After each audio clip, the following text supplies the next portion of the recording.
12 rounds is going down, our body bars. Weak channel, stand with a bodyguard.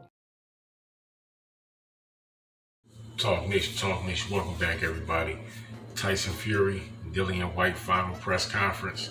It wouldn't have been a Tyson Fury press conference if John Fury didn't start a fight or try to start a fight. And this is really funny because Tyson Fury, not only did he not fuel the flames, but Tyson Fury was the one backing everybody up, telling everybody to chill. Let's get the face off underway, respectfully, humbly. I was surprised, man. You know what I mean? Tyson Fury and those mind games, man. Tyson Fury is a very brilliant guy. He's a brilliant boxer and a brilliant tactician. Dillian Whyte was relatively quiet. You know what I'm saying? He had the hoodie on. He had the leather jacket on, like he was about to stick up everybody on stage. Had the leather gloves on. I was like, is that Dillian Whyte or is that somebody bodyguard? You know what I mean? Look, this fight is going to be super explosive. UK, Wembley Stadium, 94,000 plus possible people in attendance. Super explosive, legendary. Dillian Whyte has the chance and a great opportunity to shock the world. His largest payday of his life. Let's get the money, dollars, and cents out the way. Now, if he's serious about coming into this fight and really giving it his all, Dillian Whyte has a great chance to upset Tyson Fury. We all know who's the better boxer. But as I said before, Dillian Whyte has continued to improve and he has power. But since Tyson Fury has been with Sugar has helped Tyson Fury develop his power. Hence, knocking out Deontay Wilder, which to a degree really wasn't that hard because Tyson Fury, he knew Deontay Wilder came into that fight bigger than he's ever been. His conditioning wasn't the best. He was gassed out.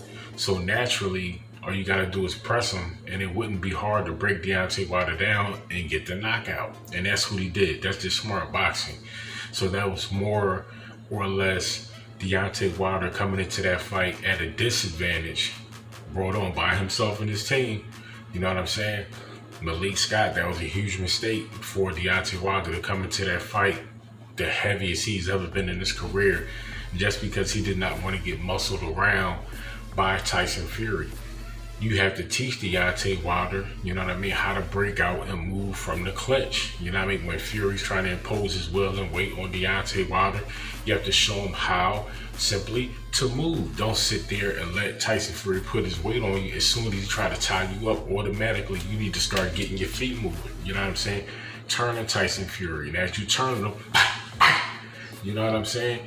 Them shots to the body. Trust me, Tyson Fury is going to back the hell up.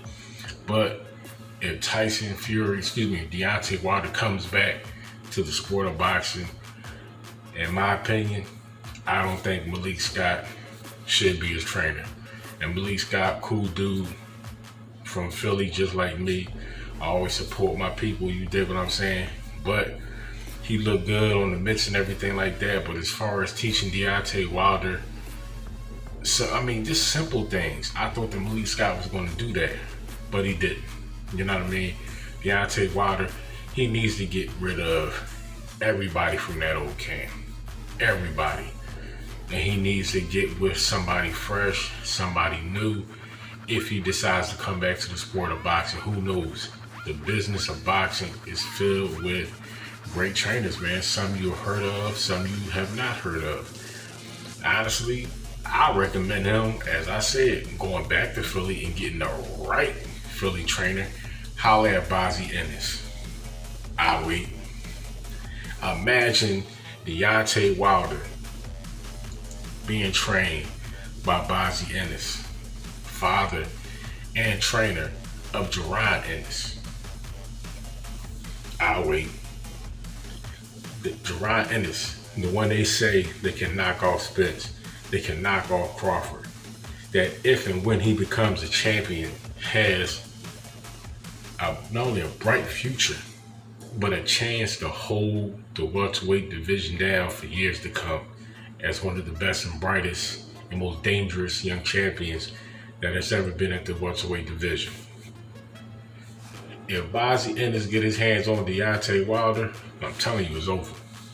It's over. You know what I'm saying? Because to be a trainer, you have to be honest with your fighter. Don't just agree to what they want to hear because they paying you. You really got to be real with them, sit them down, let them know from what you see and have seen their limitations. And based upon that, you know what you can build on and you know what you have to destroy and re-implement into their skill set in order for them to be productive and successful as fighters, whether it's a heavyweight, welterweight, lightweight, middleweight, cruiserweight, bantamweight, featherweight, it don't matter. You have to have a good foundation. That's one thing. As I said, Derrick James be another one.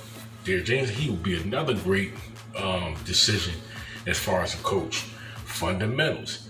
He can get Deontay Wilder just doing simple and basic aspects of boxing, not being flashy.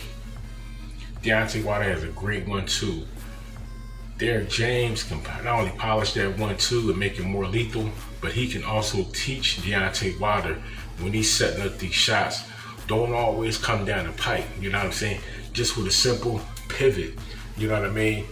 You can turn that 1-2 into a hook, you know what I'm saying? And then to a, I'm a southpaw, so I'm about to say straight left hand, but straight right hand. So that would be another great decision as far as training for Deontay Wilder. But back to Fury Whyte. This fight is going to be super explosive. Tyson Fury, he's gonna do what he do. Great boxer, moves well for a big guy. But I'm telling y'all, if Dillian Whyte comes into this fight and does not lay down, and if he's willing to press Tyson Fury, if he's willing to do that, if his head movement is good enough to slip a couple of those jabs that Tyson Fury is going to be throwing at him when he's trying to press him, and if he's able to get Tyson Fury on the back foot and come underneath and catch him with a shot, Dillian Whyte has a great chance of winning this fight. You know what I mean? You already know Dillian Whyte is also a body snatcher, man. He goes to the body for a big guy. He's going to have to do that in this fight. Tyson Fury soft around the midsection. Nobody's ever really tried to go downstairs. Dillian Whyte needs to turn into Errol Spence in this fight. He needs to target 190,000% Tyson Fury body. Chop him down, and he's the bigger guy. You know what I'm saying? Noticeably bigger than Dillian Whyte. You got to chop him down. You know what I'm saying? Bah, bah, bah, bah. Them body shots will have to be in the game plan. If they're not, that right there is a fail for his training team and him. Because the trainers is one thing, but you as a fighter also have to know how to fight, A, and B, look at your opponent and know and see what you potentially have to do in order to get the win. Because when game plans go out the window, you gotta know how to fight, end of the day.